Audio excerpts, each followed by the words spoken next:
Today is a day of joy and hope. Today is a day where we're asked as a church to rejoice.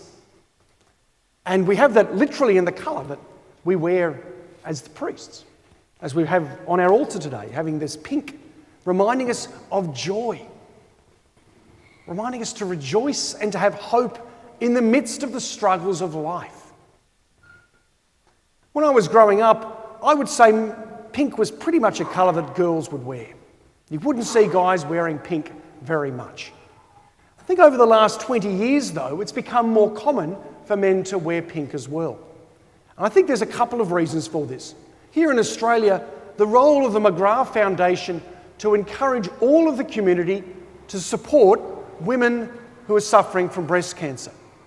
We see it with the Sydney Test match, where all the men and everybody else wears pink at the Sydney Test. You see it in different merchandising and other things as a way of reminding us to still be positive and joyful within our community and to do what we can to bring that positivity and joy to others. And that's a great reminder for us. We've had this in the church for a long, long time, but sometimes we've not perhaps focused as well on this. Some of the older parishioners might have seen pink worn over the years. Some priests didn't like wearing pink because they thought, oh, that was the girls' colour and we'll just wear purple. And perhaps that was a good decision, maybe, I don't know. The church reminds us to be positive. And in the midst sometimes of sin, of brokenness, of disasters, we need people to be joyful and to be hopeful, to say things are not all doom and gloom. There is a future, and the future is actually good. It's bright. There might be some hard roads ahead, and over the next couple of weeks, we're going to start to think about those hard roads. We're going to think about what Jesus did on the cross. But we're also thinking beyond the cross, because we know we are not just people of Good Friday, we are people of Easter Sunday, of the resurrection and the hope. So in the midst of our preparation for Holy Week, we pause for a day of thinking about the darkness of that period to think beyond that, to think to the joys of the resurrection. Today we have a couple of readings that are quite challenging for us. Very lengthy reading we had as our gospel today. The story sometimes referred to as the prodigal son, or perhaps sometimes the story of the loving father. And perhaps also there can be things said about the other brother. Within some families, if you've grown up around siblings, sometimes there can be sibling rivalry. And if you grow up in a particular culture, sometimes the oldest son will inherit everything. He will take on the responsibility of leading the family once the father has died. And that experience is still present even in some parts of the world today. And if you're the younger sibling, sometimes it can be very difficult for you. We've seen this in more recent times with sometimes the siblings of presidents of the United States. What are they meant to do? We see this a little bit in Australia with sometimes the siblings of certain prominent politicians. But in the US it's become quite well known. Sometimes the situation, you look at Bill Clinton's younger brother. What becomes of Bill Clinton's younger brother? That's the challenge. And that's the challenge for him as well. And we see this, I think, if you read anything of the gossip magazines and all those sort of things, you see this in the life of Prince Harry these days. What becomes of him? William is going to become a king. William's now got kids, they'll have kids, and he's gone from being second or third in line to becoming what is now sixth or seventh. Before you know it, he'll be beyond 10th in line to the throne of England, and what becomes of him? And so Prince Harry, you could say, was a little bit like the prodigal son. He decided to get up one day and said, well, I've had enough of all this. Me and my wife, we're going to go and live our lives separately. And you can imagine that happening back in ancient times as well, where you've got a younger brother who might have perhaps a controlling or domineering older brother. I'm not saying that's what Prince William is. But imagine that occurring, and the younger brother says, I've got to get out of here. This is not good for me, it's not good for the family. Comes to his dad, said, give me what's owing to me when you die. I'm getting out of here. I'm going to set up my life somewhere else. And we see this happening in a modern context as well. And then in the Gospels, we're told that bad times came to this son who left. Perhaps it was drought, perhaps it was floods, perhaps he'd invested in the wrong things, but he ended up losing everything.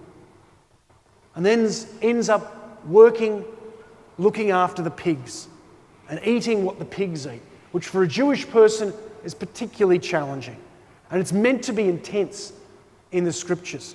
For the Jewish people, even today, they don't eat pork. They don't eat things that come from pigs. But you were literally told that this young guy who lost everything is there looking after the pigs. And then he realises he might be able to go home and help with his family as a servant. And he comes home and we're told the father welcomes him with joy. He welcomes him home and he dresses him like royalty. He said, put a robe on him, sandals on his feet, put a ring on him, because my son's returned and there is a reason to rejoice. If only we could be like this father in our own lives. Often what happens is that when someone leaves under pretty unfortunate circumstances, it can hurt. It hurts deeply. And sometimes it's really difficult to forgive, and it's really difficult to even pick up the phone to ring a person who's left or to send a message to say, how you doing? Let alone to welcome them back as if they had never gone, to welcome them back like royalty. But this is what the charism is there of this father. Immense joy, forgiveness and love. And we're called to have that in our own lives. When hard times come, we don't become controlled by those moments of darkness, but we stay joyful. And then you see the experience of the older brother. The older brother recognizes the younger brother has come home, but still has that anger in his heart. And then he transfers that anger from his own younger brother, he transfers that to his father. He tells off and he berates his father, why are you putting on a party for him? You did nothing to me. You've made me a slave. It's literally what the older brother has said to his father. He's lacking that joy in his life. We need that joy in the midst of difficult times. And what happened over the last 2 years, some people stayed joyful. They were able to stay happy in the midst of this time, to stay positive, and others turned inside themselves and became quite dark. Do what we can to lift people up, to be joyful, to witness to the hope that's beyond the moment of darkness. Christians should be known for our joy. And the second reading says that we're called to be ambassadors of Christ. These two children today are becoming ambassadors for Christ. Their parents, their godparents, their grandparents, their great-grandparents, we are all called to be ambassadors of Christ. That means we are representatives of Christ in the world. And we represent Christ by our faith, by our service, but we also do that by our hope, by our joy. So thank you for the joy that you bring to each other, that you bring to others, because that's the quality of the Christian. When people think of Christians, they shouldn't necessarily think, first of all, of our passion for social justice, although that's important. They shouldn't necessarily think of our doctrine or our worship, although these things are important.